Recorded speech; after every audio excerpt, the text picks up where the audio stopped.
Kapag wala kang tire changer, tali ang gagamitin mo para hindi ka makakagasgas. Panoorin nyo po. 11080-14. Malaki po ito, ilalagay natin sa mugs ng Honda Click. Kaya medyo matigas ito. Kaya ang gagawin nating diskarte ay tatalian natin siya. Itong gulong po ay makapal pa, halos bago pa ito ang ganitong gulong. Yan, tatalian natin magkatapat para ang labi ng gulong ay titikom. Hindi tayo mahirapan mamaya pagka pinasok na natin dyan sa may wheel mugs ng Honda Click. Ganyan lang po, bali apat ang ginawa natin tali, tapos lagyan natin ng tire lubricant para pag pinasok natin dyan mamaya sa wheel mugs niya, ay madali lang natin ipasok at saka malambot lang apak-apakan. Ang gagawin natin dyan, apak-apakan natin yan eh.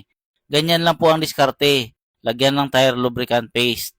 Alam nyo po maraming matututo dito na mga tireman na wala pang tire changer machine kasi hindi naman lahat may tire changer machine. Kaya ang mga ganitong klaseng mga nagpapagawa sa inyo, maging sa Inmax man or Aerox, kayang-kaya ito. Kasi ito nga naipasok natin sa gulong ng Honda Click, ang gulong ng pangunahan ng Aerox. Pang Aerox ito eh. Yan. Mas madali ipasok kasi pagka malapad ang mugs ng ating mga customer. Yan po, idiin natin ang paa para maipasok na natin na hindi tayo gumagamit ng plangka. Kasi makakagasgas yan pag ginamitan natin ng plangka, lalo na pagka hindi sanay o hindi veterano. Ganyan lang po, dahil may tali, ay madali siyang makapasok. Napansin nyo po, kapiraso na lang, tapos pasok na siya, oh. Ganyan lang po ang diskarte na hindi tayo gumamit ng plangka na ipasok natin ang gulong. Tanggalin na natin ang tali, putulin na lang natin to para madali lang siya. Yan, ganyan lang po. Pag putol mo yan, hilahin mo lang siya. Okay na siya, oh. Yan, putulin ulit tong isa.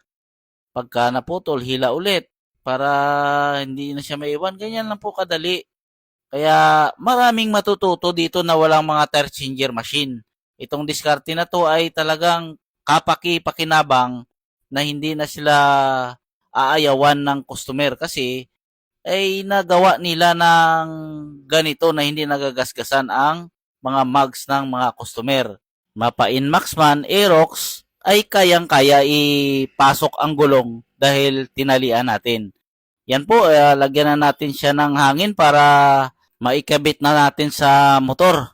Yan, nilalagay natin ang pinaka-tire valve niya. Tapos hanginan natin siya ng 33, panlikod ng Honda Click. Kaya ito, natapos na natin hanginan. Ngayon, para mapatunayan na may hangin, ay ipagpag natin. Maraming salamat po. Peace.